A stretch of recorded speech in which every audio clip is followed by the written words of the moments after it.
Hello, thank you for having me. This is the second lecture in the frame of our online residency.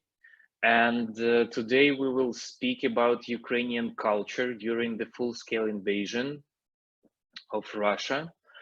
And with the first slide, this is just a small warning that this lecture contains some sensitive content in terms of depicting graphic violence and some details.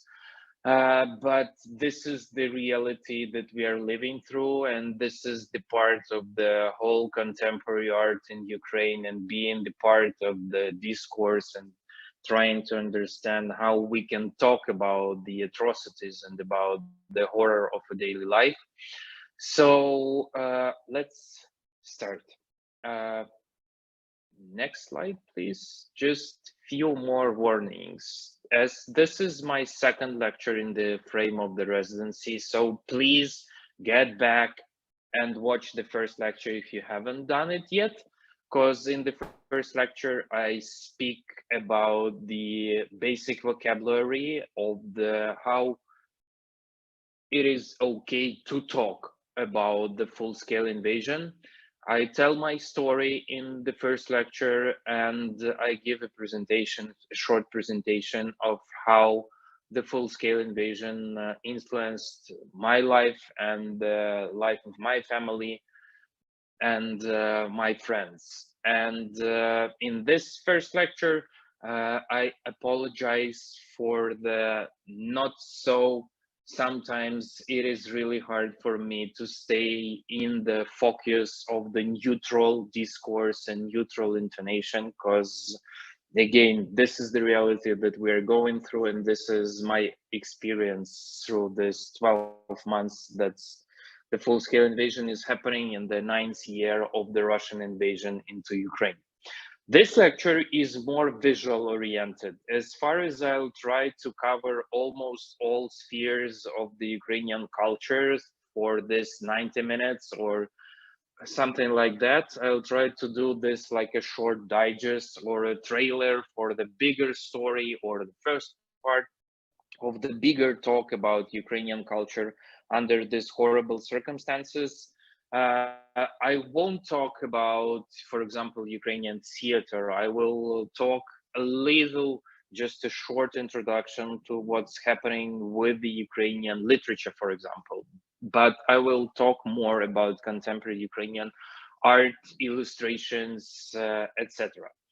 And the basic idea, the basic notion that I will bring through this lecture is that with the full-scale invasion, with the horror of war in front of you and in front of your family's lives and in front of your being as a cultural figure, as an actor in this sphere, actually a huge question appears in front of you, like, who are you? What is your identity? And how could you survive? And how could you reflect on this horror? And the majority of the answers, and the most often the answer is a direct, simple action would be the right answer. And with this, by this, I mean either just go into the armed forces, being a volunteer, saving your family, or say trying to evacuate your kids, your pets, your parents. But the same stuff happens with your artistic instruments. The same stuff happens with your attitude towards the art. And as a start, just a small, direct, simple action made by Zhanna Kadyrova, who is famous Ukrainian contemporary artist. She mainly works with the sculpture, but her recent project is just a sticker with the image of the Russian missile.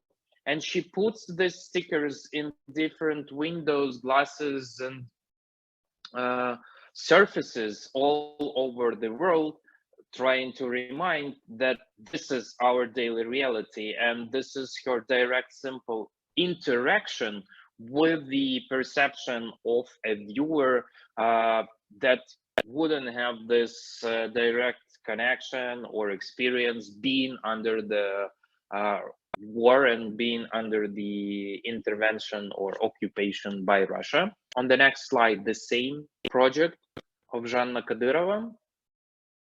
Just a small reminder that Russian missiles are hitting Ukrainian civilians, civilian structure, and Ukrainian armed forces as well. Next slide. There is a speech made by famous Ukrainian poet and writer whose name is Halina Kruk. She made an opening speech at the Poetic Festival in Berlin in 2022.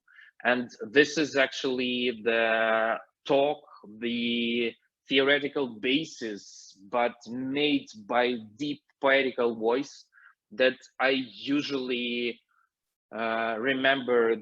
This is the talk that I usually refers to, because in this talk, Halina Kruk says basically that when there is an armed soldier in front of you, no metaphor will save you. No poetry can save you from the tank or from the invader. And that is why a lot of Ukrainian writers, poets, and artists who are in the same situation, that is why they've been losing their belief in the power of art through these months. And the majority of us, we are trying to find the way through these atrocities. We are trying to regain the power of art, and each of us is trying to find that, and not all of us have found it, actually, even through these months. And there is another striking point in Halina Kruk's opening speech, when she says that the answer for the purpose of art, the answer for the power of art, is direct action. So this is like a writer would write a prayer, a testimony, a lament, or a curse upon the enemy. And this is like something that is from the primal, or from the cave art, from the first days of art, when you had this magical thinking, trying to draw some animal, and drawing it, you'd kill it or you hunt it. The same stuff happens with the belief in the power of words, because these texts are ritualistic. These texts and these words are functional. And there is no way for us to be in some kind of experiment or the avant-garde, or trying to find some postmodern language. No, this is the time for direct, simplest way of communication. And this is the direct art that is supposed to have a striking or the simplest influence on audience. And the last words of her opening speech is, "I wish the poetry could really kill." And this is something that is being talked all over the world about Ukrainian radical position, about how radical we are.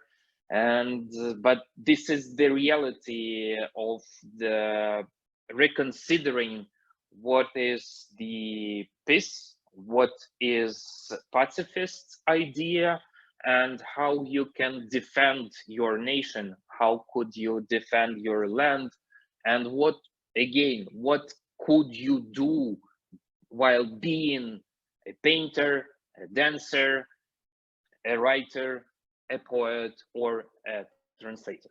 So this is the basic text that I have in my mind. And some of the works that I'm referring in this lecture, they are again in the frame of these ideas by Halina Kruk. Yep. Next slide, please. I have some different blocks, and the first block is about examples of how Russian invaders have their war against civilians, culture, and Ukrainian identity. Because this is one of the core or one of their ideas of their so-called denazification that they're trying to make, just simply killing Ukrainians and just simply burning books and hunting teachers of Ukrainian literature, Ukrainian language, Ukrainian history. And for this slide, I have an image from Borodyanka, which is Kiev region. When Borodyanka and Kiev region were deoccupied, there was this cult image or iconic image of the national Ukrainian poet Taras Shevchenko that is injured by Russians. And this is one of the symbols of this war against Ukrainian culture. So let's see some examples of that. Starting with the interview that I think was not so well known in the Western communities of researchers, it was made by Mikhail Piotrovsky, who is director of St. Petersburg Hermitage Museum. And in his famous interview, which circulated in Ukrainian social media, in Russian social media, in this interview, this gentleman has said that all the exhibitions of classical Russian art that been held all over the world, those were some kind of cultural occupation, the counterfront, that was some kind of the so-called, as they call the Ukrainian invasion, the special operation in terms of culture. And for them, for Russians, I mean, this is obvious that they're using the classical Russian and contemporary Russian culture as the instruments for having this hybrid warfare, for having the instrument for spreading the ideas of so-called Russian world or Ruski Mir with their own values. And this is still the point for discussion or for intellectuals about banning the classical Russian art and regaining the attention for the other countries and other heritage, because still this is the part of their instruments. So next slide, please. Those are some examples of what they've been doing. For example, in the beginning of the invasion, they hit the Museum of History and Local History in the village of Ivankiv, which is again Kiev region, and it was burned down. But the particularity of this small museum in the village is that it has the collection of more than dozen, somewhere like 24, of works by famous Ukrainian artist Maria Primachenko, and this is an example of her works on the image you could see. And the part of the collection was saved due to locals, due to local residents, and this is the stuff that's happening to our story, to our history, and to our identity, that it is preserved and it's been saved by Ukrainians, and it's not something that is supposed to be like based on the vertical strong ideas of the state. This is our heritage and we are supposed to protect it. So on the next slide, you could see the result of their bombing of this museum, and that's just what's left. And that was the direct attack on the heritage of one of the most prominent Ukrainian artists whose art is based on the primitive Ukrainian folklore stylistics. Yeah, next slide, please. The next one is the image I took is based on the Ukrainian Institute so-called postcard project. You could find it in social media, and it shows the Ukrainian culture and Ukrainian architecture before the invasion and before the Russian world, the Ruski Mir, came here, and afterwards. So this is the image from May of 2022 when Russian armed forces shelled the 18th century building, which was the museum for the most famous Ukrainian classical philosopher, Grigory Skovoroda. And this is the particularity of this symbol is that we have his jubilee throughout 2022, and it was supposed to be a celebrative year when we reconsider his heritage from the Baroque era, and one of the foundators of Ukrainian philosophy. And this Ukrainian ideas, they've been under the attack since the Russian invasion. Next slide, please. And again, more pictures from Borodyanka with Taras Shevchenko to give you a feeling. So this is front, how it is injured, but the more horrific is the context in which this sculpture appears. It's on the next slide. This is the context of Borodyanka, and it was hit by Russian missile attacks and bomb shelling. And this is, for me, the symbolical meaning of this photo is on the highest level, because this is exactly the how Ukrainian culture appears to be in the historical context, what Russians trying to do to us throughout all these hundreds of years. And this is the direct image of what they've been doing to Ukrainian culture through these 9 years. Yeah, next slide, please. Another example of their attitude is the story about the Kherson Regional Art Museum that been looted by Russians just before the occupation of Kherson. So they took literally everything, starting with the historical objects and then going into with the paintings and sculptures. You could see this on the next slide, and even on the next slide. So they took it to the buses, or not the buses is not the proper word. So this was like on the big trucks, and with the big trucks, they looted everything, transported everything to Crimea, which is again the peninsula that been looted from Ukraine. And they took almost everything except the contemporary art. And this is very interesting for talking and thinking and reflecting about contemporary Russia, because Russian culture in its state understanding, in the understanding of its propaganda, it is not supposed to be contemporary. It is not supposed to be even modern. This is just some kind of frozen time from the Soviet era. And it is not supposed to be like modern Soviet or something, because you're supposed to be like Soviet Stalinistic.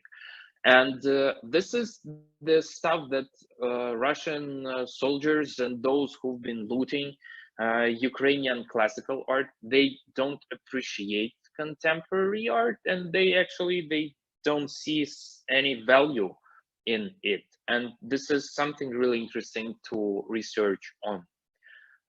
Yeah, next slide, please. So we're talking about this war for identity. And we had Piotrowski from Hermitage. We saw the examples of this deconstruction of Ukrainian museums and Ukrainian identity.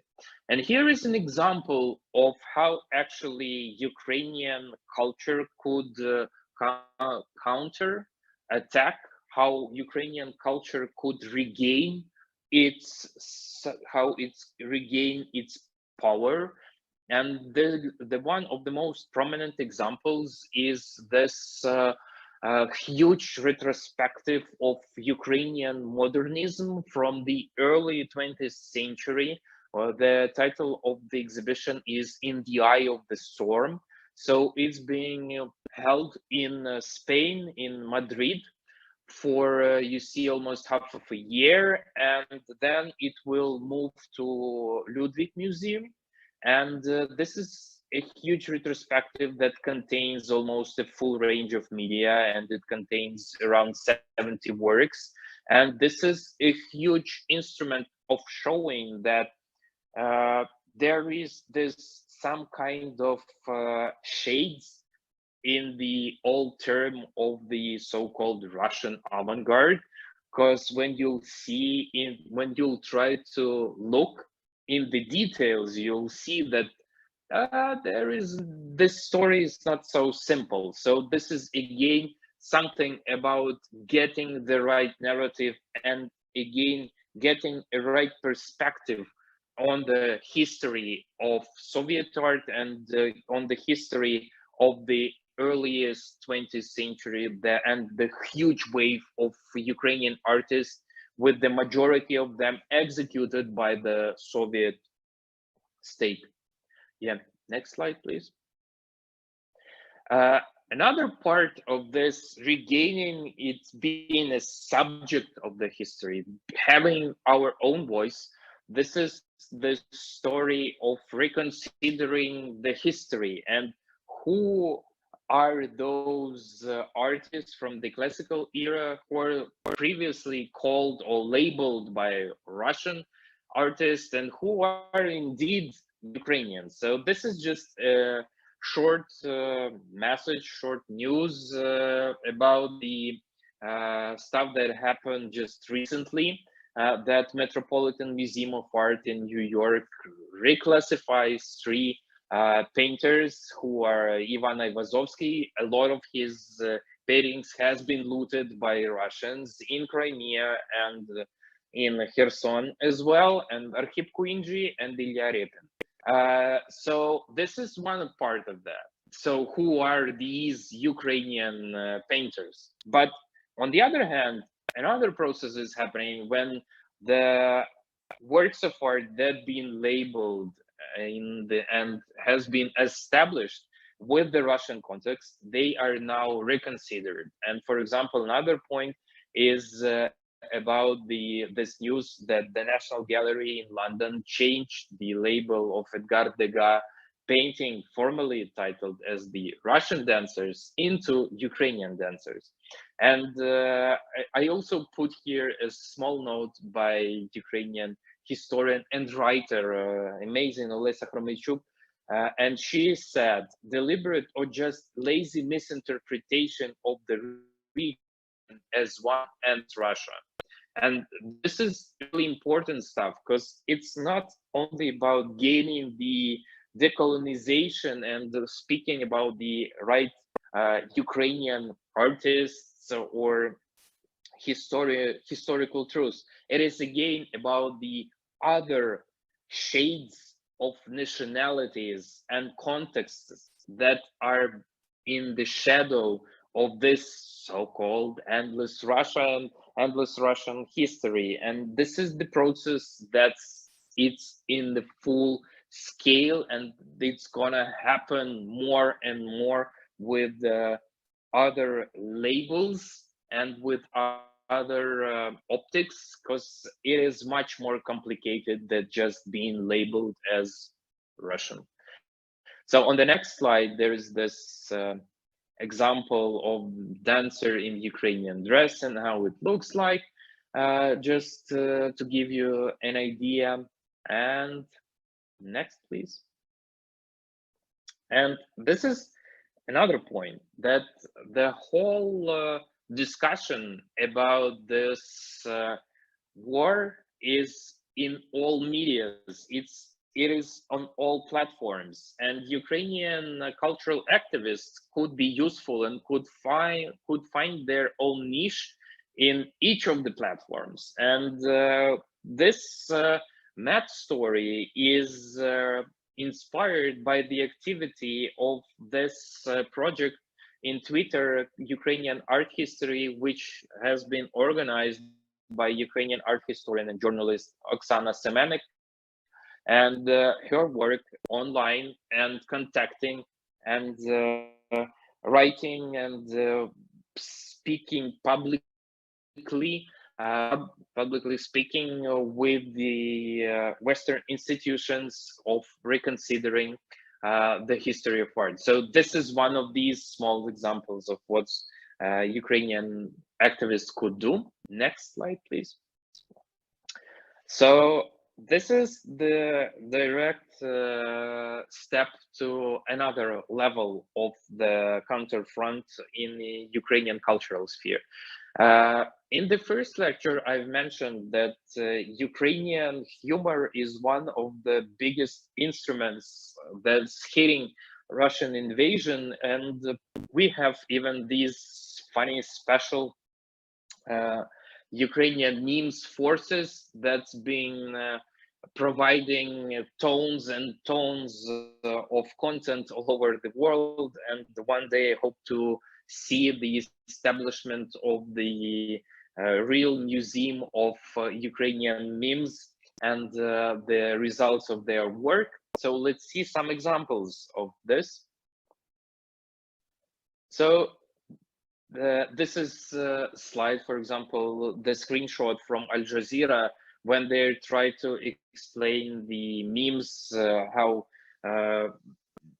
heroic might be a man from Ukraine post who just hit a helicopter or the aircraft by old Soviet armor, but he did his heroic action. He had his glory. And next slide, please. Or, for example, we've mentioned the vocabulary of Russian military and how they're not supposed to call it war. So this is the sample of how special military operation and peace by Leo Tolstoy, and it hits all the levels of the classical Russian literature and their vocabulary as well. Next slide. This is an example of the war on all levels and what's happening. So on the top of the image, you see the label of so-called Russian Radio Ukraine, and the slogan of it, everything gonna be all right. And this was something you could not imagine, that on this logo, the only thing that is in Ukrainian is word Ukraine. All the other Russian radio and everything gonna be all right, they were written in Russian, and for sure it is supposed to remind the three colors of the Russian flag. But since the March of 2022, this is like a radio station, so on the radio wave that was occupied by this Russian Radio Ukraine, there appeared a new radio. It is called Radio Bayraktar, and this is the slogan of it. It's music of Ukrainian victory. And you see that it has this pixel design, which is supposed to refer to Ukrainian armed forces uniform, and it's patriotic, and it has all this content. So what I'm trying to say that this war is happening inside, not only the inside of the identity of Ukrainians, but in terms of the public sphere, cultural sphere, and how it changes opposite just in one moment. Yeah, next slide.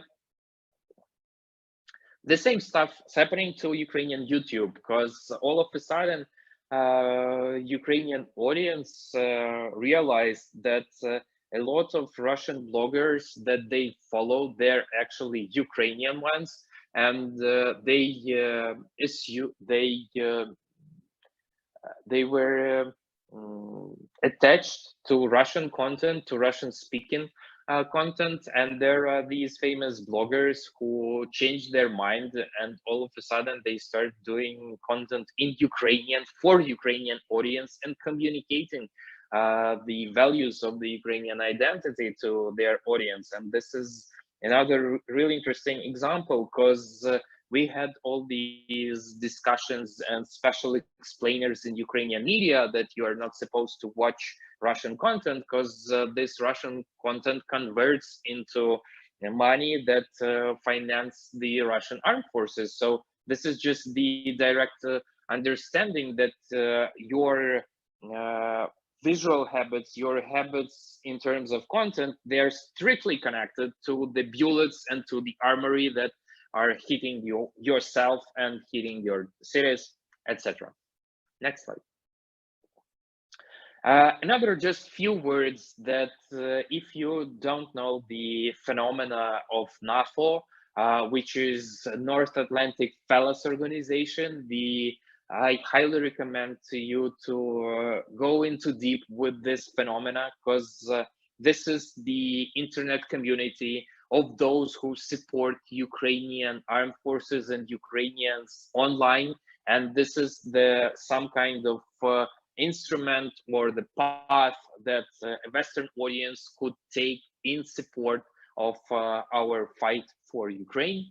So just you can pause these slides later. This slide, next slide, please. Yeah, this is the story, how it appeared.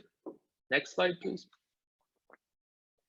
So basically, you can get your avatar, your funny image with the Ukrainian or NATO armed forces, or with this Ukrainian flowers in your head, in exchange for donuts. So till now, fellas, these NAFO, they collected over $200,000 for donations for the armed forces and for Georgian Legion in particular. So this is one of these examples of how you get money, on how you could provide and how you could be useful in terms of this fight on your platform. Next slide, please. This is another story, because this is about the fight on each platform for the truth. And this is a really interesting example, inside story. This is like something that I'm not supposed to talk for Western audience, for the audience outside Ukraine, but just few words.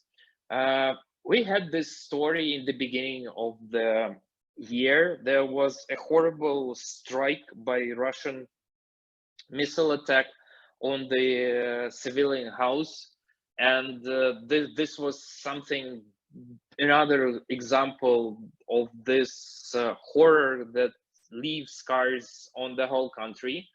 And when that happened, Verkhovna Rada, the Ukrainian parliament, they published this image trying to express pain, sadness, anger, as it has been told in this post. But for the visualization, they took the AI, the artificial intelligence aggregator that made them this picture.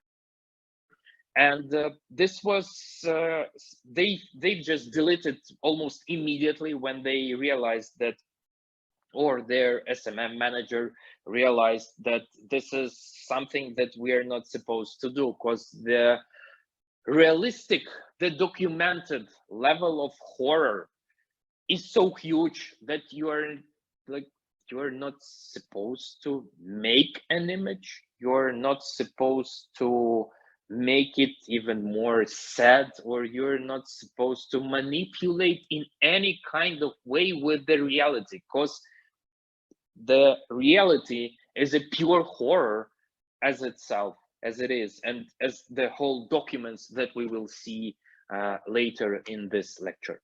Next slide, please. So the first part of the story was fight for identity, identity and culture under the attack. And then we talked about the war in each platform and with the humor, with the nations and whatsoever.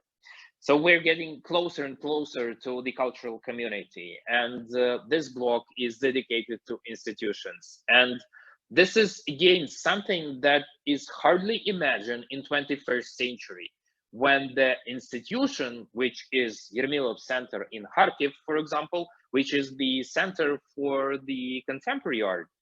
And this Yermilov Center, in the beginning of the full-scale invasion, in the end of February of 2022, became a shelter. So this is a place which is supposed to serve art and support artists, but under these extreme circumstances, it became a shield and it became a home for the whole community of Kharkivian artists. So these are pictures that have been taken by local resident, local artist Camila, and this is her archive, some pictures from her archive. So these are like famous artists with their families staying in the Contemporary Art Center all together through the horrors of the missile strikes that the Russian army has been hitting Kharkiv one by one. So this slide, next slide. And the next slide, please.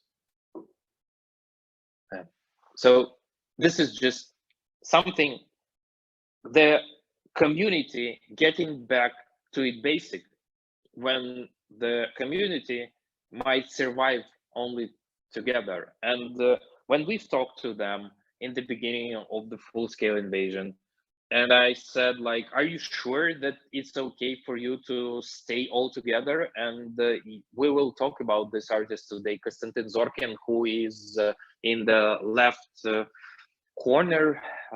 So he said, like, this Yermilov Center, it is part of the huge constructivist building called Держпром. So this Держпром survived through World War II and through occupation. And Zorkin told me, like, I think it will survive, and this time for this war as well. So you see that it's still, this story repeats itself, and everything again back to the basics. Next slide, please. So just to mention that if you're interested in the international institutions that Ukraine established since the Revolution and Dignity, since Maidan, Ukrainian Institute, one of the most prominent and interesting institutions to follow, and they have a really interesting events all over the world in each sphere of culture. Next slide, please. Next one is Ukrainian PEN, that not only established special grants for Ukrainian writers and supported them by money, but they established a huge activity in the frame of contacting with the world media and providing the platform for discussion and for Ukrainian voices being in the wider context. Next slide, please. And for sure, Ukrainian Emergency Art Fund that was established on the basis of the NGO of the Museum of Contemporary Art of Ukraine, and they did their own grant system supporting Ukrainian writers, curators, researchers, and cultural activists. And still, they have this idea of collecting the archive of the full-scale invasion, and they they're collecting works that depict these new phase of the Russian invasion into Ukraine. Next slide, please. Just few words about music, and because this is like, again, we can talk for hours only about music and rediscovering of, for example, Ukrainian pop singers that all of a sudden realized that it's not okay to cooperate with the Russian music scene. It's not okay to be involved into Russian YouTube, Russian cultural projects, etc. Because it's like 8th and 9th in 2023, the 9th year of the Russian-Ukrainian war. So this is just another issue for a discussion. So for this slide, I took a screenshot from the post on Twitter that was made by Ukrainian musical journalist Sergei Kane, and the stuff that he's trying to express here is that when he wrote a story about Ukrainian musician, and so he wrote specifically that this musician helped to take bodies, clean streets from the bodies of the civilians that had been killed by Russian soldiers. And a Western editor just put it like that musician helped in the ruined cities. And this is the part of this particularity and sharpness of the experience of Ukrainians who are going through this, and the details really matters, because if there were 155 torture chambers, it's not like 150, it's not more than 100.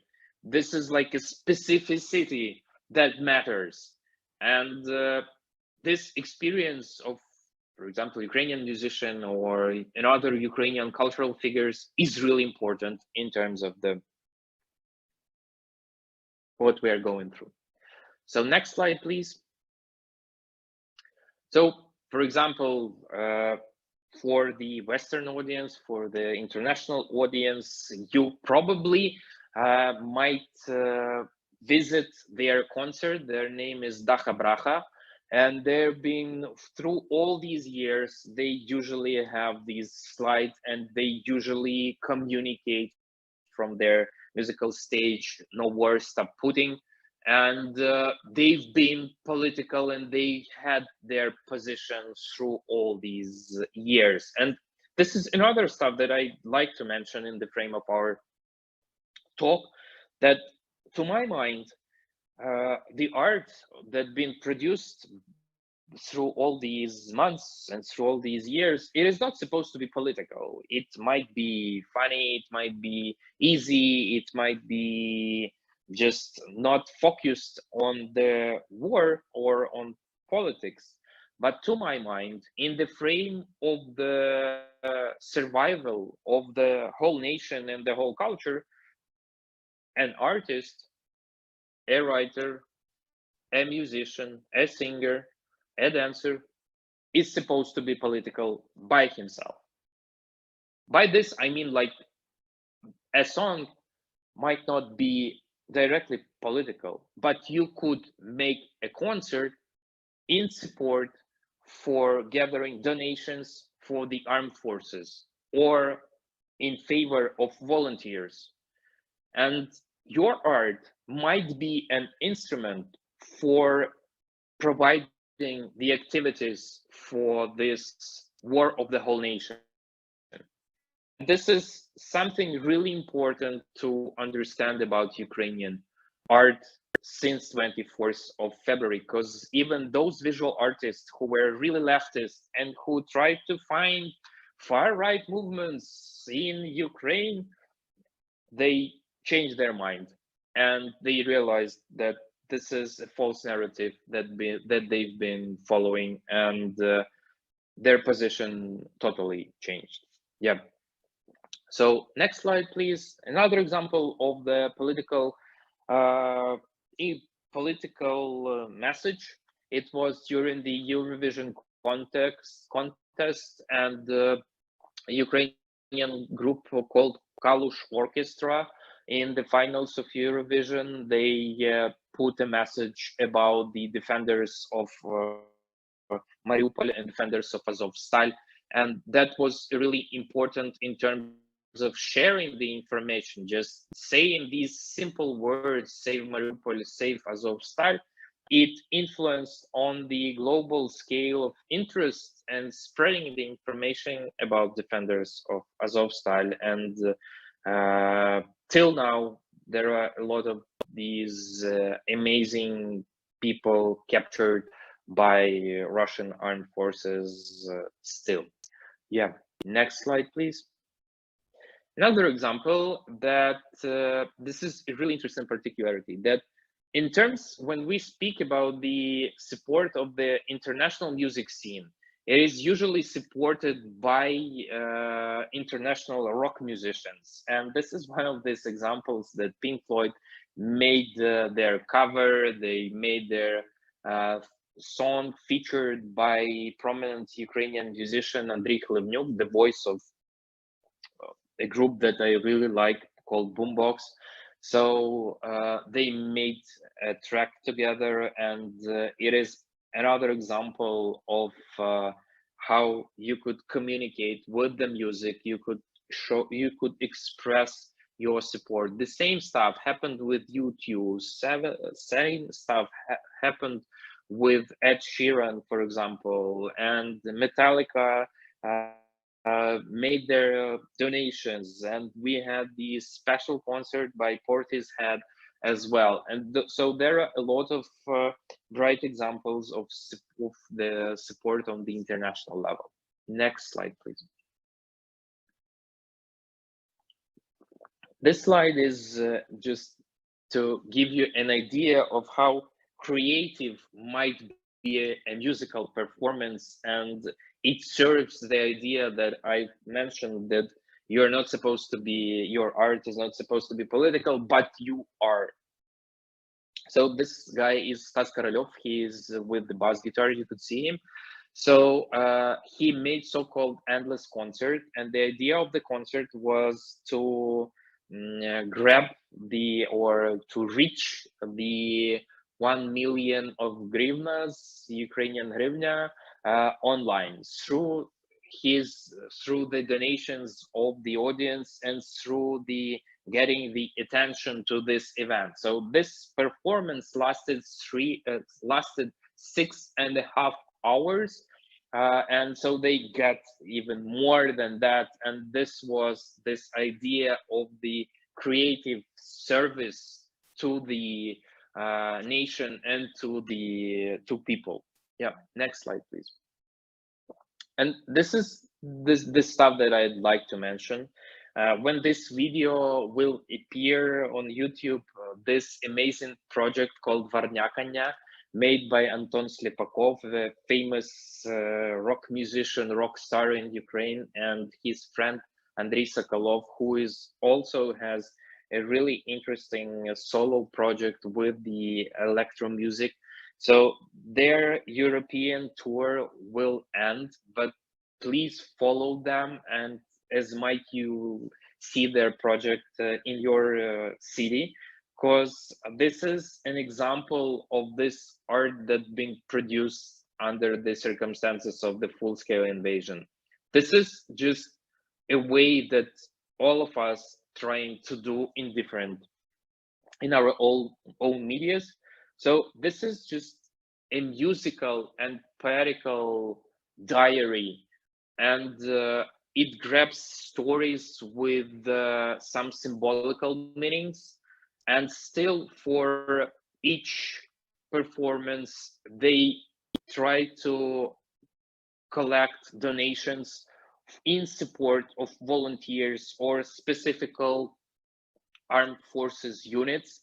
And the specificity again is that Varnyakanya project and Anton himself, so he produces lyrics, songs about certain volunteer organizations. And this is so interesting that he could find the proper words and lyrics for this, just for grabbing the moment and being a document of the epoch in such an interesting poetical and musical way. Yeah, next slide, please. So just few words about literature, because it's something really interesting, and books about full-scale invasion, they just in their process of appearing, but as the most important and the most like prominent example of what has happened to Ukrainian literature is on the next slide. So this is the story of Volodymyr Vakulenko. You could see him on this picture.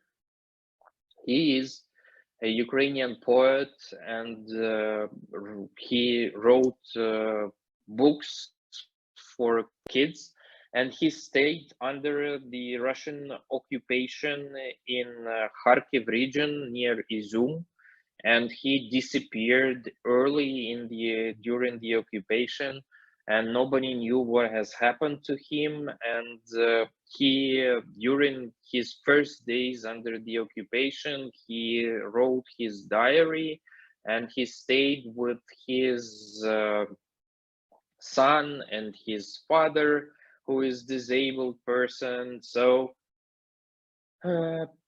after the occupation of Kharkiv in autumn of 2022, a group of activists and researchers, with the support, for example, of PEN Ukraine, they found the body of Volodymyr Vakulenko, and Ukrainian writer Victoria Amelina, she literally took a shovel, and she went into the garden of house of Volodymyr Vakulenko's house, and she started to dig the earth. So after a certain amount of time, she found the diary that Volodymyr produced. And Victoria Amelina, she said, she wrote this, that at that moment when she took a shovel and when she dug the earth trying to find his diary, she really felt that this is the moment when she's interacting with the generations of Ukrainian writers and poets who's been executed by Soviet state and by Russians throughout the centuries.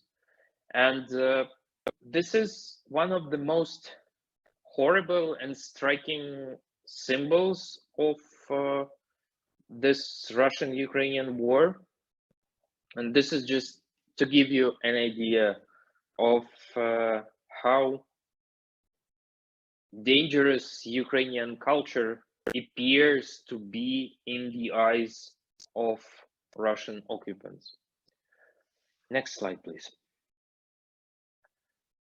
So the list of those who are like real heroes, who are enrolled in the armed forces and who are in the front line, is endless. And those are poets, translators, the authors of detective stories, the guy who wrote really amazing novels, a poet, and she's paramedic through all these years, and etc., etc. So this is just something to talk in large for a separate lecture, but the idea that I'm trying to express is that there are so many professional writers and cultural figures who enrolled, enlisted into the armed forces, or actors, theatrical actors, movie actors. But on the other hand, there are those combatants, those people who experienced Russian-Ukrainian war through these years since 2014, who expressed and transferred their experience into literature. And before the full-scale invasion, there was this discussion about this huge number of writers who made their books, who wrote their books. But after the full-scale invasion, like, you have all spheres of Ukrainian culture being produced by those who are in the army, and there is no place for such discussions anymore. Next slide, please. So this is an anthology called War 2022 that contains essays, poetry, and Facebook posts that are collected in certain circles or parts. So this was edited and collected by famous Ukrainian writer Volodymyr Rafeenko with the support of Polish magazine called New Poland. And this book is available in Polish, and I hope it will be available in other languages, because to my mind, this is a really nice snapshot of the beginning of the war, because the majority of the texts are dedicated to March and April of 2022. Next slide. So probably you could find this book by famous Ukrainian writer Andrey Kurkov in your own language, and because it's been published all over the world in different languages. And he did the diary from the Maidan events. He did the diary from the first phase of Russian invasion. And this part of the diary is really interesting, because on the first 100 pages he talks about the normality of Ukrainian reality with the COVID and internal politics, and then he shows how it influences on his life and the life of his family and his friends. Next slide. Few words about movies, because this is again a separate lecture, just to name four of them, four biggest premieres of 2022 in Ukrainian cinematography. And that is this was last year, and I just realized that there's supposed to be another one that was premiered at Sundance this year. So please forgive me, those who realized that there is supposed to be another movie. So those are four movies that, to my mind, are among the highest peak of the Ukrainian movie industry through these years after Maidan, when the normal process of the state funding was established and the whole pitching procedure worked really well. So those are Pamphir, Butterfly Vision, Klondike, and Rock, Paper, Grenade. Three of them are Butterfly, Klondike, and Rock, Paper, Grenade. They speak about the war experience explicitly, Butterfly and Klondike, implicitly the Rock, Paper, Grenade, and Pamphir, which is something totally different, but it gives the idea of how extraordinary is a life of in particular might be the life of the small Ukrainian village in the western part of Ukraine. I highly recommend for you to find these movies and to watch them, because they're just brilliant and amazing. And we don't know when they're gonna be a next wave of Ukrainian cinematography, because 2023 there are some premieres, there will be some premieres, but all other projects, they are frozen. And this is another example of the influence that Russian occupants have on our culture, because this was just a brilliant period of flourishing of Ukrainian cinematography. And after the victory, we will start again from scratch, and we will just probably, as long as this war will last, just 2 or 3 generations of Ukrainian cinema people. They just don't have work and they don't have a place for realize themselves in their profession. Next slide, please. So we're getting closer to visual art and to visual understanding of the war. So this section is dedicated to documentary photography. And to my mind, this is really important in terms of the stuff that I mentioned before, that all of us in our spheres, we're trying to make either diary or the chronology or just create our own snapshot of this crazy, cruel reality. And so we start with the works of Dmytro Kozatsky. His call sign is Orest, and he is one of the legendary defenders of Azovstal, who are in the basis together with the defenders, for example, of Donetsk airport in 2014, 2015, the beginning of 2015, the defenders of the Donetsk airport, who's been usually referred as cyborgs. So these are just those huge symbols of Ukrainian armed forces and Ukrainian dignity as well. So these are pictures that he made being at Azovstal and being the press officer of famous battalion called Azov. So this slide, next slide, please. Next slide. Yeah, one of the most famous from this series, made in Azovstal, and this is everything made under heavy shell bombing and missile strikes and all the prohibited kind of armory that Russians use against defenders of Azovstal. Next slide, please. So this is an example when how Ukrainian media reacted. So this is an article. Who is Dmytro Kozatsky, the author of the unique photographers from the hell of Azovstal? And that was published by Ukrainian Vogue.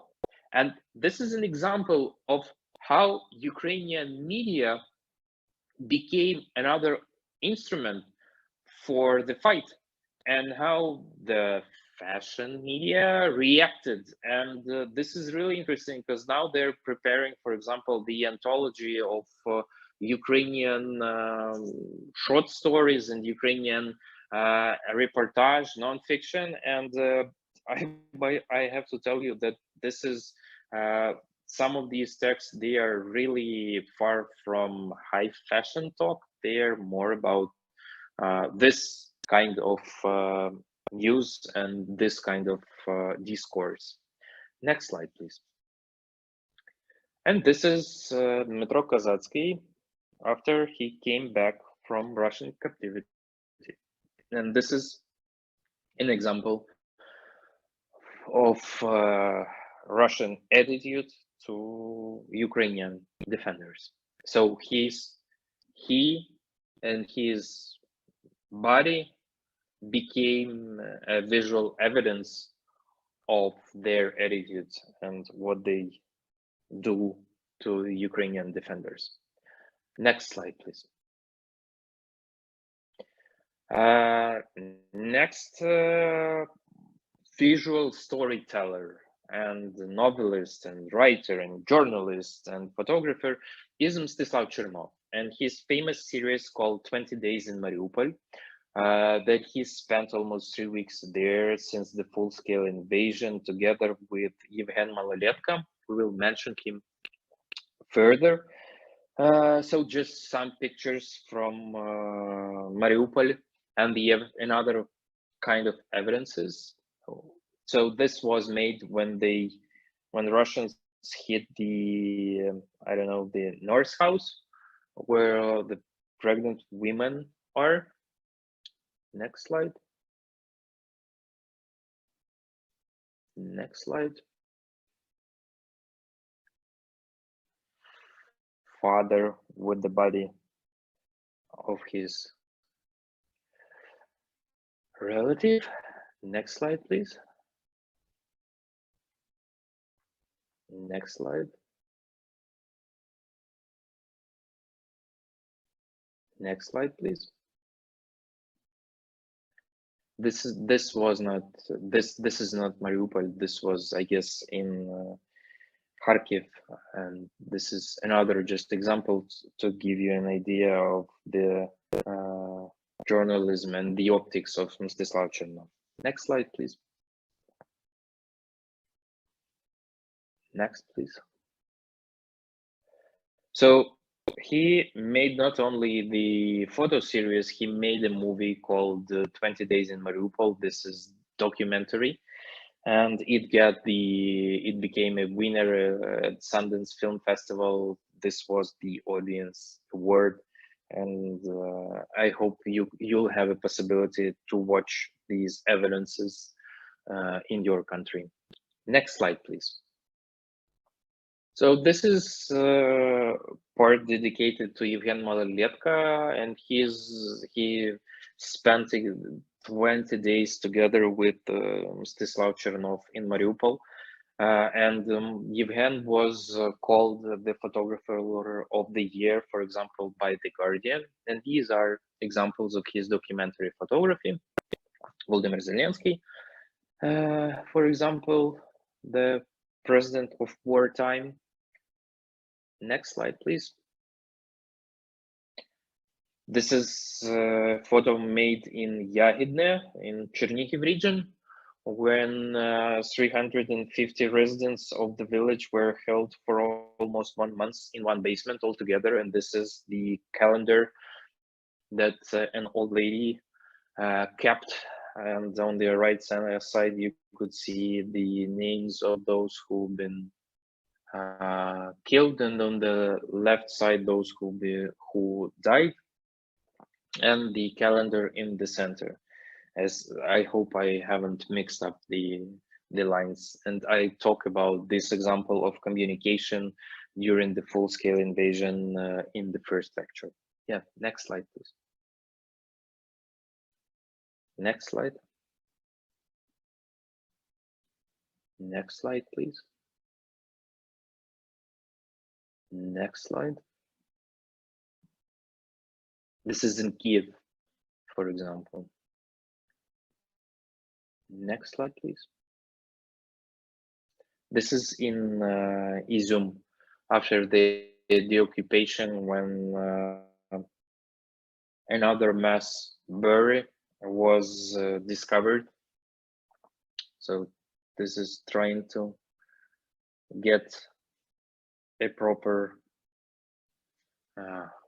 burial for civilians that been killed there. Next slide, please. Those are missiles that been used on Kharkiv. This is just a cemetery for all these rockets, and they're gathering all together to be the evidences. Next slide, please. This is one of the most striking images made by Yevhen Malolietka. What's happening to Ukrainian famous wheat, and how it's to the Ukrainian harvest, and the whole symbolical meaning for sure is understandable, how the whole country is under attack. Next slide, please. And this is actually Mstislav Chernov made the picture of Yevhen Malolietka, how he made this photo from the previous slide in Kharkiv region, and how it was made in the circumstances, just to give you an idea of the context of how war photographers are working in Ukraine, not only Ukrainians, but international photographers as well. Next, please. Another example of important documentary photography is Mikhailo Polinchak. Next, please. This is a really interesting, almost abstract image that usually happens either in blackouts, when everybody's trying to recharge their phones, or in the barracks of the armed forces when you would have all kind of the smartphones in trying to recharge this. And this is just a really great symbol of time. Next slide, please. This is the railway, the train. Next slide, please. This is one of the most famous images taken by Mikhailo Polinchak, a guy with the rifle who's trying to be a really, how you call it, a really fragile, a really nice toy kitten that he's transporting. Next slide, please. This picture was made in Bucha after the occupation of Kiev region. Next slide. This is an example of preserving the monuments, and this is a really striking image of what has happened to the monuments all over Ukraine, because we're trying to save them and cover them, protecting them from Russian missile attacks. Yeah, next slide. Almost abstract one, but still the traces of the war. Next slide, please. A few images made by Maxim Dundyuk, another important photographer, just to give you the idea of these evidences and the different situations in which Ukrainian reality appears. Next slide, please. This was made in the beginning of the full-scale invasion, when civilians tried to evacuate from Irpin, a really famous photo with the soldier holding a baby. Next slide, please. Another image from Kharkiv. Next slide, please. Next slide, please. There is this particularity about checkpoints in the first, especially during the first weeks of war, because the majority of them, it was improvised by locals, and it had all these kind of engineering ideas, etc. And there are a lot of examples of these checkpoints photographed by photojournalists from all over the world, and this is one of them. Yeah, next slide, please. I won't comment on that. Next slide, please. Russian tanks in the Ukrainian field, and we will see a lot of such kind of imagery in the works of Ukrainian artists, painters, etc. Next slide, please. Oleksandr Mykhed, who is really famous with his photos made all over the country since 1990s, but for this presentation, I took his two most famous pictures of 2022, the portrait of First Lady Olena Zelenska for a time, and on the next slide, you could see Zelensky himself in Time cover as well, and how Mykhed found this angle for this work. Next slide, please. In this part of the presentation, I'd like to focus on the work of amazing Ukrainian illustrators who found the visual language for communicate some situations, ideas to foreign public. And in my focus for this, it was important for me to talk about illustrators who are communicating to the outer world, to foreign and international audience, because if my selection would be specified for Ukrainian audience, it would be different. But this one is for the international audience. So let's have a look at them. So the first is Maria Kinovich, illustrators, artists, and all our media that we have. We usually try to make a diary, and we usually try to reflect what's happening to us. So this is the start of this diary. This is the situation when Marie tried to evacuate from Kiev. Next slide. How Russian world ruins everything.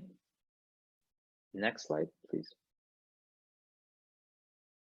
This is a portrait of the enemy, and we will have a separate part dedicated to that, because all of a sudden the whole world get to know that the Russian armed forces in their majority is army of barbarians and looters, and this is an example from that time. Next slide, please. This is about blackouts, and when we since the October, just since I guess it's since October 2022 till the end of February 2023, this is the period that we had these regular blackouts, and we actually realized how much electricity we use every day. Next slide, please. This is an image of Ukraine getting back the Crimea Peninsula. Next slide. This is the recent one that she made for French media. And this is the direct illustration, direct imagery for showing the connection between the Russian classics and the missile attacks and the imperialistic discourse that they preserve in their writings. Yep, next slide, please. Next one is Oleg Rishenko, and he is one of the founders of Pictoric movement collective. And throughout these months, they had around 50 exhibitions all over the world. And these are examples of his own works. So next slide, please. This is another example of how we reflect and how Oleg Rishenko reflect about the so-called good Russians who does not support war, but still our attitude is visible to them. Next, please. This is the abbreviation for the armed forces, Ukrainian armed forces, and usually the day of for the celebration, the day dedicated to Ukrainian armed forces, it is Pokrova, which is like you see this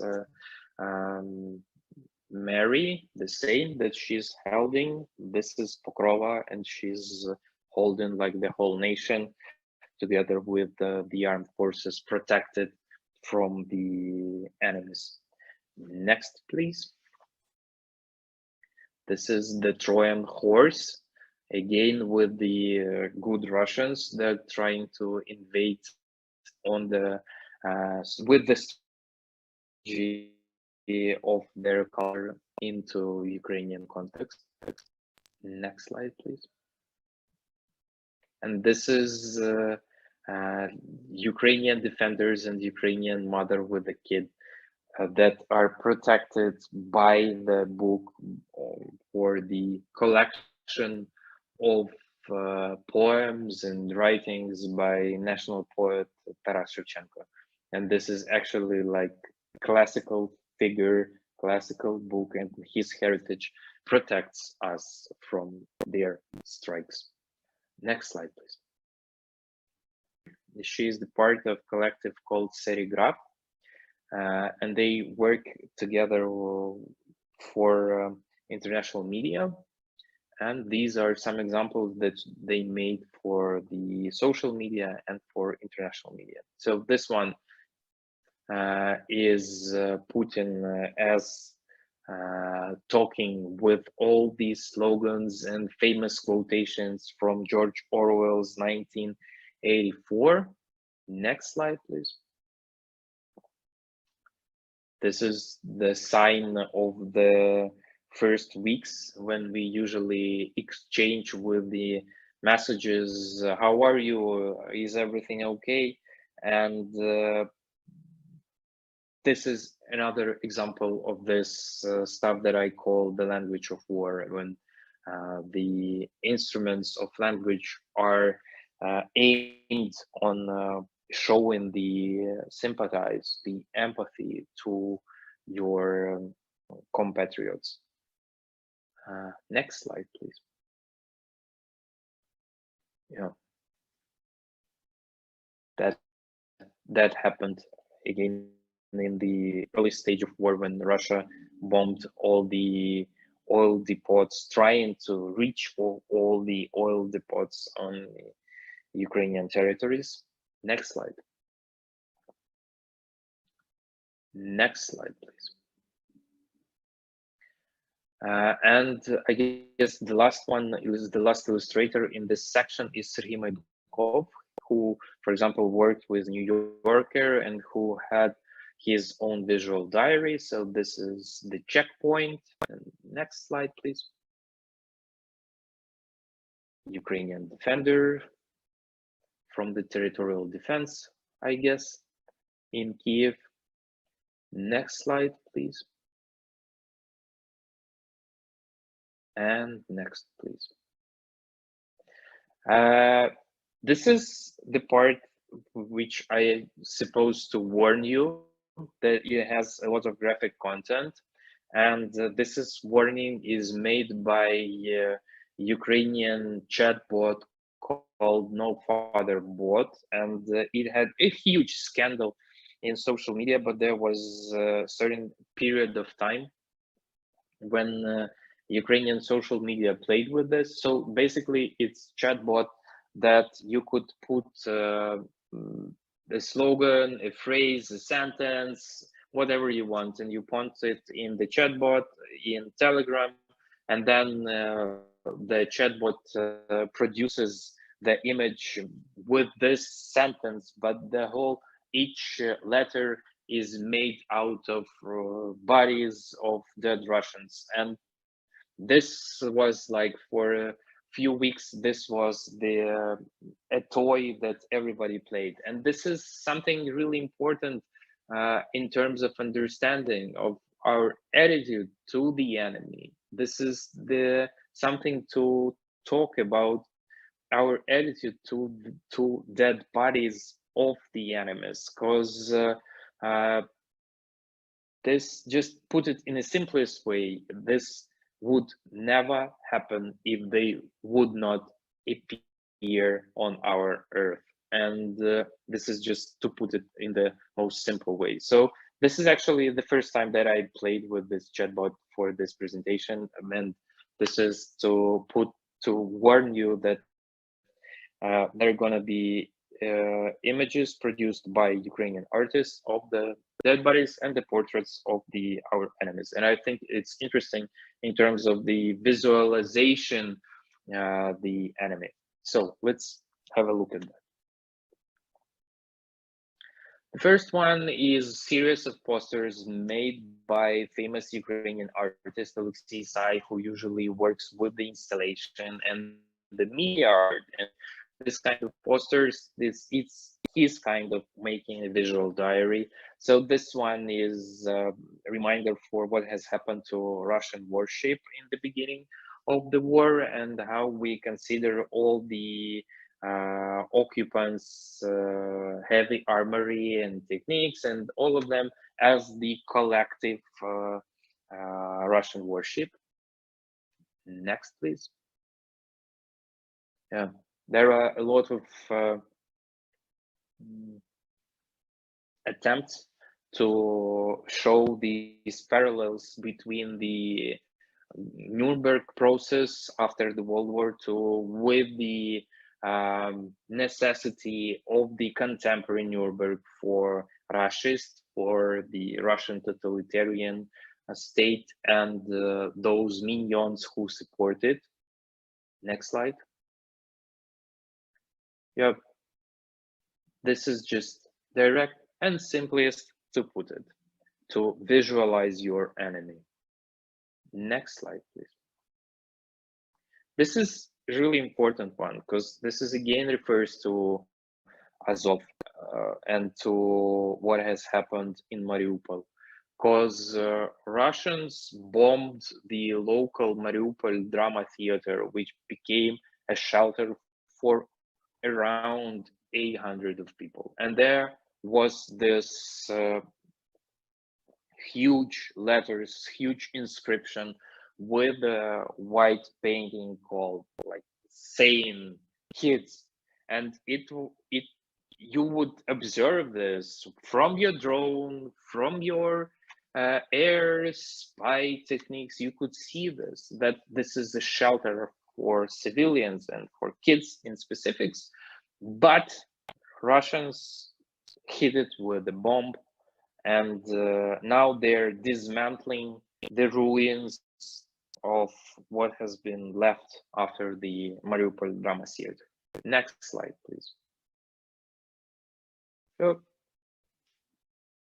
next slide, please. This is a funny one because this is another point to this discourse about the army of looters, and this is the concept, the idea of the medal for looting, and it combines this Georgievskaya, this 3 colors with the 2 colors, with the orange and black one, and it's, I don't know whether it's funny for you, but for me it's really hilarious. Next slide, please. And next slide. And this is one of the most famous images made in this series by Alexei Sai, because it contains this idea of how we call it Dostoevsky, the combination of Hydra of Russian classical literature that an intellectual would usually refer to, saying like those are brilliant lines, and this brilliant Russian classical ballet. But in what's actually Alexei Sai is showing us, that this is everything connected into the imperialistic concept, and the Russian totalitarian state just crushing Ukrainian cities and Ukrainian territories. Next slide, please. This is a mural produced by Mykhed Kravtsov in Paris, Long Live Ukrainian Resistance, and you see that there is this historical parallel, how Hydra of Russianism is overcome by Ukrainian resistance. Next slide, please. So this is just to give you an idea that this is in the center of Paris. You see this somewhere in the middle right corner, you would see this mural. Next slide, please. This is an image made by an artist who was in Kherson under the occupation, and he had his visual occupation diary. And this is one of the most striking images of this enemies and how actually this whole totalitarian neo-Nazi Russian ideology put these Z on their souls, hearts, and minds. And this is just direct image, a striking image of how you could visualize it. Next slide. Oh, so he made three of them. I like Z with the like among them mostly, but he made this with other signs of this Russist ideology that they would usually put on their armor, their tanks, whatsoever. Next slide.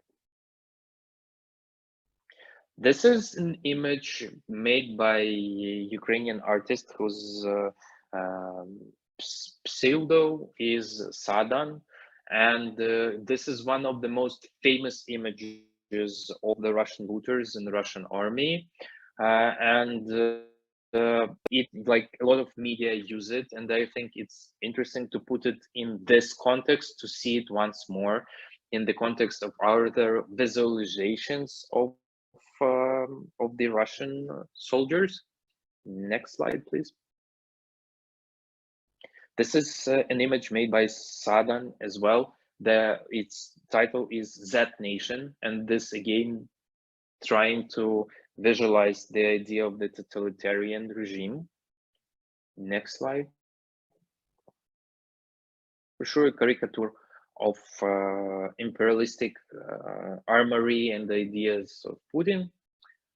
Next slide.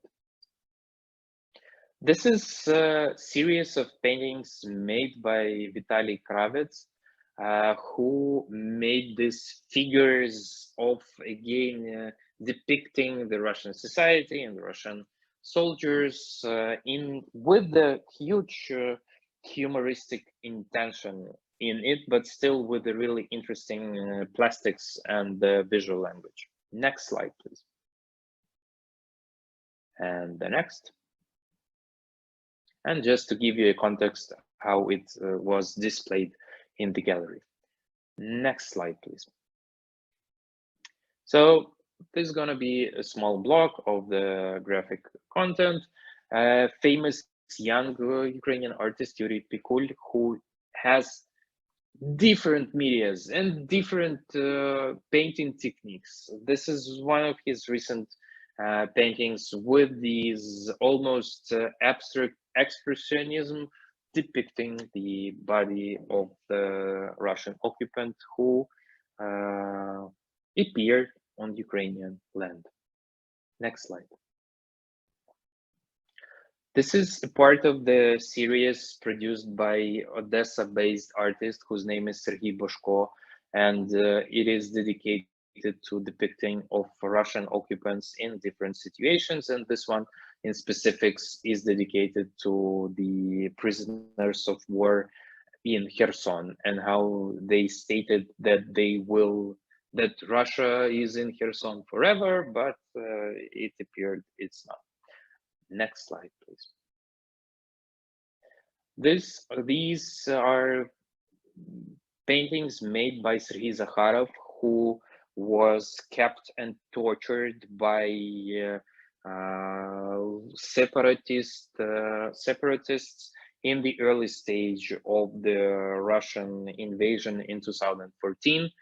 And he has a long story of depicting of the enemy, and this is part of his new series. Again, you see these bodies with these almost abstract forms in the Ukrainian land. Next slide. Well, that is everywhere. Next slide, please.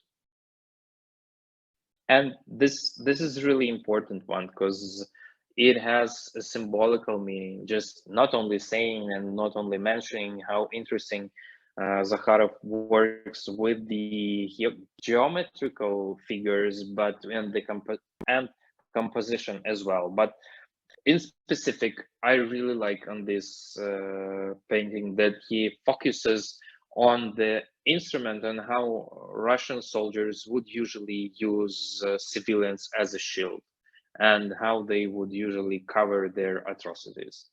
Next slide, please. This is really interesting one because it refers to the nuclear threat that Russian propagandists and Putin himself would usually use for making a threat to Ukrainian society. And so you would see these atomic mushrooms all over your house, all over your reality. Next slide, please. Another artist who has this visualization of the enemy is Mitya Fenichkin, these are made with the pencils and aquarelle. But for me, it's really interesting. You'll see how he tries to find his own voice under the circumstances of the full-scale invasion. Again, I'm referring to the idea that everything has lost its sense, and how he tries to redefine himself and find new instruments and new tools in this new reality for him. And this image was made 2 days prior to the full-scale invasion, and it has blood, and it has keychain, and this concept of the looking for the chain, looking for the keys, and trying to find a new home, a new shelter in this reality is really striking for me. Next slide, please. So these are examples of how he tried to get back to work. For example, he made a series of drawings based on the photos of Yevhen Maloletka, whom we mentioned before and who spent 20 days in Mariupol. Next slide. Another one is Black Holes series, and this is really interesting one because you see it's getting almost abstract, and he's trying to tell a story that under the beneath each, or behind, the proper word is behind each empty window there was a story, and you see that it's getting to the abstract level, and this is another part of our today's discussion that we will talk later. Next slide. And then he get back to the realistic painting, the realistic drawing. And this one is about Kharkiv under the shelling. Next slide. And some, as you would call it, transmedia, when you have the imagery of TV imagery, and then you transform it and you reorganize it into drawings or paintings.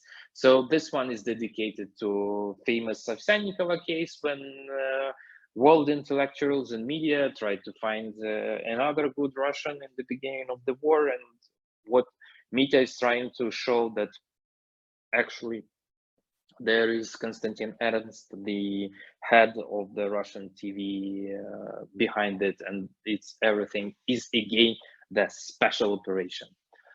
Next slide, please. So imagery again, you'd see this sign kids that we've mentioned in terms of Mariupol, and you'd see this in each occupation made by Russians. They would usually hit, strike, shoot into vehicles that had signs kids or civilians. Next slide. And again, bodies of Russian soldiers, portrait of the enemy, again getting almost this vicious and multicolored, almost abstract imagery. Next slide.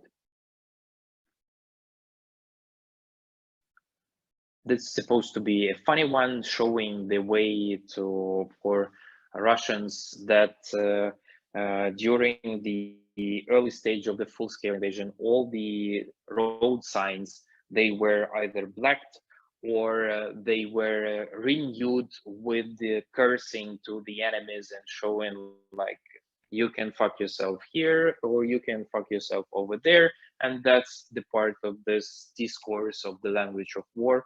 And sometimes it was really necessary and important because Russian invaders came here with the old maps and they had no clue where they're hitting with this mixturing of the road signs. Next slide, please. Yep, just a nice dog imagery. And the next slide, please. So we're heading to the last part of the lecture before the postscriptum. And this is the most intellectual provoking stuff that I'd like to mention today, because again, it refers to the idea that everything has lost its sense. But when everything has lost its sense, how can we start from scratch? And in terms of the visual culture, in terms of the contemporary art and the visual techniques, this starting from the scratch means that we can start from the abstract painting. We can start with the abstract imagery, because the realistic imagery lies, it has no sense. We have to reinvent the visual language. And this idea was communicated by Ukrainian art historian and critic Boris Filonenko, and you could notice it in a lot of contexts, and this part is dedicated to this as well. So next slide, please. This is part of a project made by Ukrainian artist Katya Buchatska. So she bought wooden letters, and in Venice, during her visit to Venice Biennale, so she produced these inscriptions. Today, I bought wooden letters. Next. Images don't work anymore. Next. Words too, and this everything is made like typography made on the sand. It's beach, and for sure water will take these words and inscriptions. And then you have again дети. Again you have this inscription, children, kids. That was in the Mariupol drama theater. That was on the vehicles that were shooted by Russians. And this is again the inscription that is in our heart, and the inscription that you could not surpass in your experience. Next slide. Yeah, that's how it was. Next, please. Some journalists asked me how my art practice changed with the war. And this is the same stuff that I guess all artists, all cultural figures could feel in the beginning of the full-scale invasion, when they tried to find not only a new way of expression and of expression of their new experience, but in terms of finding their place in the society. And the answer might be just enlisting to the armed forces, or being a volunteer, or trying to be useful in all kind of spheres of the daily life of Ukrainian society. Yeah, next slide, please. So this is an example of this idea of starting from the scratch, when the road signs they change to almost abstract paintings, because you're not supposed, you Russian occupant, you are not supposed to know where you're starting from the zero communication. And this is an example of that I made a screenshot. This is a page, an account of Ukrainian contemporary artist Andrey Kurkov in Instagram, and you can find it by own. Yep, next, please. And then, in this context of the full-scale invasion, how your old works and your old tools might get a new meaning. And here are some examples of that. When you start with the scratch, but with the old technique. So this is works by Ukrainian painter of Abkhazia Abkhazian origin, Akhra Ajinjal. So this is from the March, 1 month into the invasion. And this is actually these screenshots are made from the collection of the NGO Museum of Contemporary Art. So you see how it develops. He usually works with the abstract paintings, but you see the colors that he's using. And then on the next slide, you see the dynamics, how he's divided between the blood and the colors of the Ukrainian flag that he sees. And then you see in the beginning of April, there appears this notion of it's almost spring, but still the beginning of April, this is the time when the whole world discovered the Bucha massacre and its circumstances. Yeah, next slide, please. Yeah, and that's how it developed. Next, please. Next one is Albina Yoza, and she transformed her usual visual language into some kind of posters, to some kind of instant reaction to newsfeed. So, and she makes these images with the poetical short text that she is writing her own. So it's hard to hold, but I won't step back. Next, please. Yeah. So this one refers to the needle of the memory about the Russia's atrocities. And she recombines the classical imagery with the new context. Next, please. Next, please. So my body used to have wings, and then a war smashed it or transformed it. So this imagery is, you would see this usually on her work, but in the context of the poster with these words, it completely changes. Yeah, next, please. Yeah, next, please.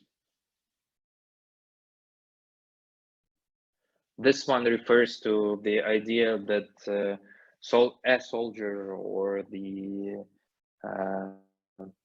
those who are enrolled in the armed forces, they might get the short vacation for 3 days to get married. And this one refers to that idea that you have only 3 days and your wedding ring is not supposed to be made from any kind of metal. It might be anything at all. Next, please. Next one is Oleksandr, who for several years working on the non-verbal graphic novel called Codex. And it's usually referred as the graphic novel that won't be ever published. And he produced 4 chapters throughout these years, but now he's working on the 5th. And the imagery that you would see on this and the next slide, it's usual to his techniques, but with in terms of the full-scale invasion, its imagery gets a really direct references to the reality. Next, please. You would see that this one is for sure based on the imagery after the Bucha deoccupation, and so his visual language is connected to the reality, and he tries to imply his vision of the older part of the project into new circumstances. Yeah, next, please.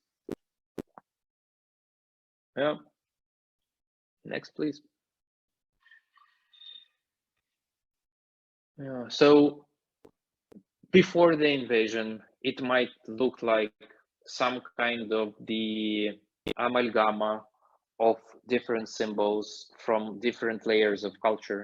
But since that time, since the full-scale invasion, this became almost a visual diary where you could find the sources in your own experience. You're not supposed to know the history of art or history of culture. It just refers to your own experience that you gained. Next, please. Yeah. And the next, please. And one more. And next, please. Yeah. And the next one is Danilo Movchan, who usually work with the iconography and the symbols of the icons. But to my mind, he produced one of the most striking series through the start of the full-scale invasion. So these are, we can switch between that. Yeah. So those are classical symbols applied again to Ukrainian reality. And it works really strikingly because it gives you this biblical religious optics of the great story, bigger than an actual layer of contemporaneity, but you could see this from the distance of the New Testament or the Old Testament, and you would see these almost archetypical layers in the newsfeed and what has happened. Because, yep, next. Yep. And those are Ukrainian angels who's fighting the Russian occupants, yeah, over here. And on the next one is, this is an idea of a Russian soldier torturing Ukrainian woman. So you see that the imagery of the classical iconography is applied to this reality, and for sure it works again as the visual diary for the artist. Next, please. And the next, please. And again, this refers to mass graving and what we usually discover after the occupation of our territories from Russians. Next, please. Next. This one is about this image is dedicated to the idea of the internally displaced persons, or those who've been evacuated, or those who are usually called refugees, but the majority of them would like to come back.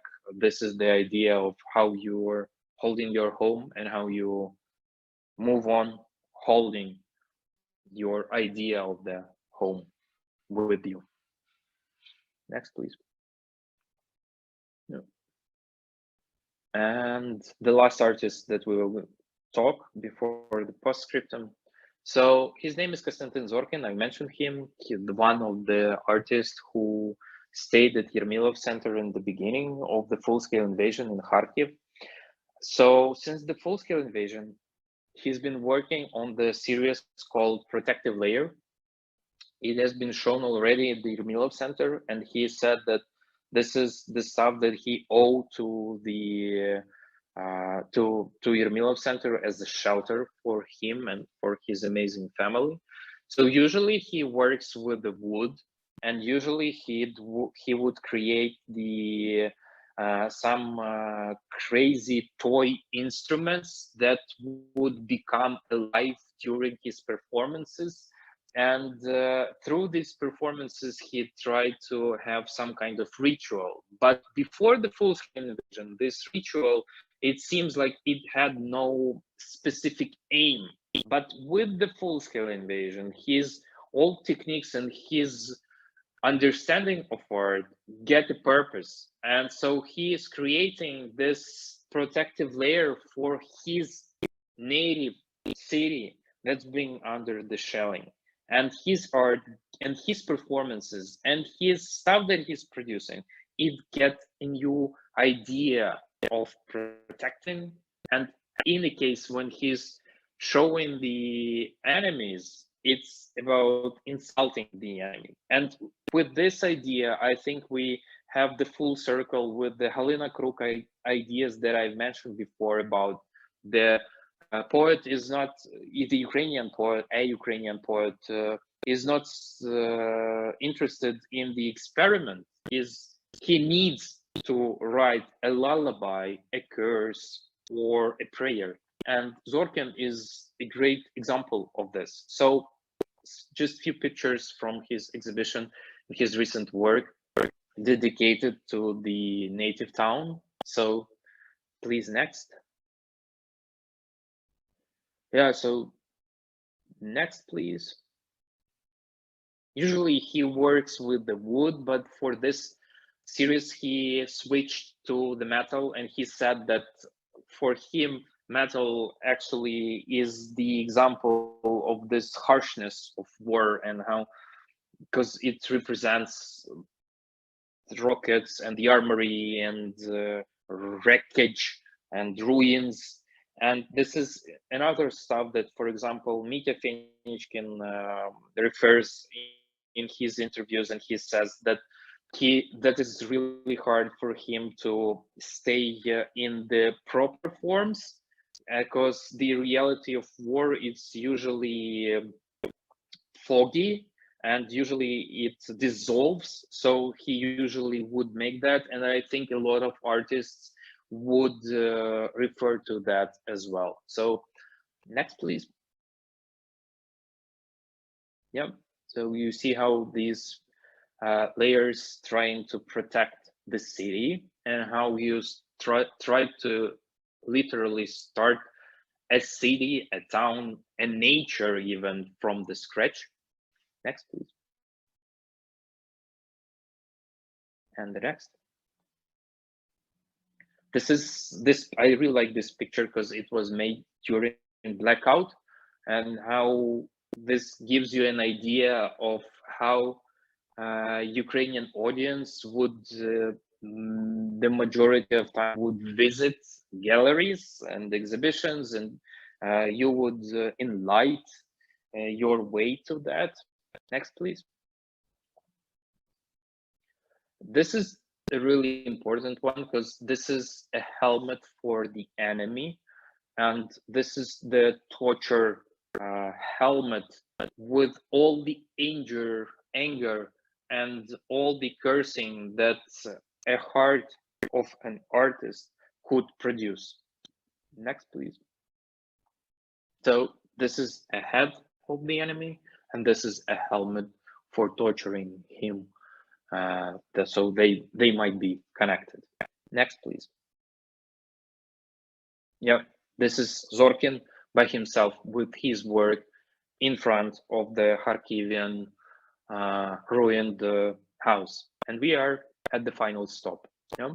Next, this is Postscriptum, and this is the story that I'd like to share with you, and this is going to be the last one.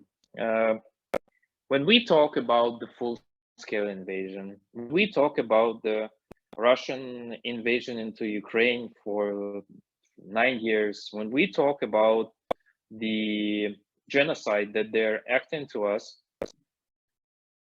there is this particularity that they're not only hitting our culture, our heritage from the past, but they still hit our future. And I mentioned this when I talk, for example, about Ukrainian movie industry, that there won't be any movies in Ukraine. I might mention that there are a lot of cultural figures that have been killed by Russians during the warfare, and there is no future for them. I might mention, for example, that while we're filming this lecture, there is amazing discussion in the world media to allow Russian Olympic team to participate in the Olympics 2024, but almost 200 of Ukrainian sportsmen had been killed in this genocide. And this is just something beyond imagination, that Russian sportsmen and Russian culture is still in this open public view, but in the meantime, that Ukrainian culture, past and future, is been demolished. And as an example of this, I'd like to tell you a story that's on the next slide. I'd like to tell a story about a young girl who is 14 years old. Her name is Anna Mishchenko, and her dream was to become a painter, to become an artist. And she trained as an artist and she produced beautiful work, but she was killed by Russians on March 5th of 2022. And she and her mom and two more ladies that tried to evacuate from Bucha, they've been killed by Russians. And in the end of 2022, in December, there was an investigation of the journalists from New York Times who tried to identify the Russian soldiers and Russian officers and what has happened. And there is the visual evidences of what they done to Ukrainian girl and to her mom and two more ladies. One of them was the older one, and the other one was a volunteer who helped Ukrainian armed forces since 2014, and her husband is in armed forces during this warfare. On the next slide, you could see Anna getting diploma and her early work, and you see that this is a future, this is the promise of a future. This is an artist. We don't know the scale of her career, international career, and her creativity, but we have a promise that won't be realized, and we have a future that won't appear. And on the next slide, this is the bus, the van that they tried to escape, and their bodies were there, burned to the skeleton, to the tiniest particles. And this is like we are in reality when an art historian, an art critic, a writer is not supposed to research on a teenage artist. We are not supposed to talk about the 14 tortured, killed artists. And on the next slide, you could see this is the studio of Anya Mishchenko in Bucha. We visited and we went through her testimony. We went through her heritage of 14-year-old artist, and her artistic studio and her office was on her balcony. And here are some examples of her works. This is just a tiny one. It is like this, and it for sure it might remind some reference from Pinterest or something, but it is really masterfully done. This one, next one, same. Those are from one series, and she worked even as a professional painter, because she got orders, acquisitions from her friends of her mom, who would ask her to produce portraits and produce professional art. Yeah, these are examples of how she works with small particles. And in her archive, There are a lot of examples how she studied, for example, how to draw an eye, how to draw a hand. And in my opinion, in my vision, this is everything about how to try to get or how to learn how to draw or paint certain parts of the body. And then she would, at a certain moment of her creativity and artistic path, she could assemble them. She could make these beautiful figures that she'd like to produce, she'd like to paint. And this is an example of how her study, how her path just ended up at the beginning when she realized what she wants and she saw a possibility how to move on with that. Next slide. This is Anya and her mom Tamila. And on the next slide is one of the most interesting images in her archive, that this is a special Himalayan notebook made with old manufacturers, etc. And she has produced only one image in that. And this is really interesting to my mind. This is a really interesting image of the visualization, probably either Himalayan, either some kind of paradise, but we will never we'll never get to know what that was supposed and what the future might be. And what I'm trying to say, that Ukraine is under attack for 9 years and for centuries as well. What I'm trying to say, that all the artists trying to find their place in the system, try to find their place in this fight for Ukraine. And on the basic level, this is about regaining the meaning of art, the meaning of their own practice, and trying to assemble their oeuvre from the scratch, or trying to find new meaning in what they knew.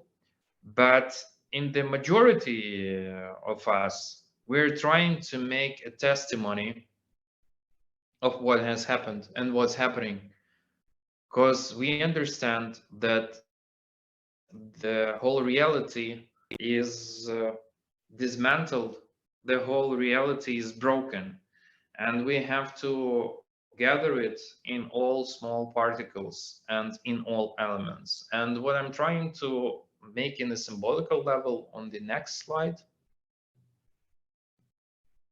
which is actually the last one, this is a puzzle made based on the image produced by Marikinovich. And from that image of Zhenya Polosina, that we live in the reality that itself might be sensitive for people from all over the world. We're trying to grab the reality of the prosperous society that has a safe life and has a bright future. But in this future reality, bright and after the victory, Ukraine won't never be the same, because the price that was paid and is paying is really high. And a lot of futures that might happen, they won't ever happen. And the purpose of culture and the purpose of art, to my mind, in a certain way, in many ways, is to grasp the memory of lively people, to hold the memory about great people who became heroes, and they never became victims, because still they are here, they are with us. Thank you for being in this lecture, and thank you for your support for Ukraine. And please don't forget about us. Thank you.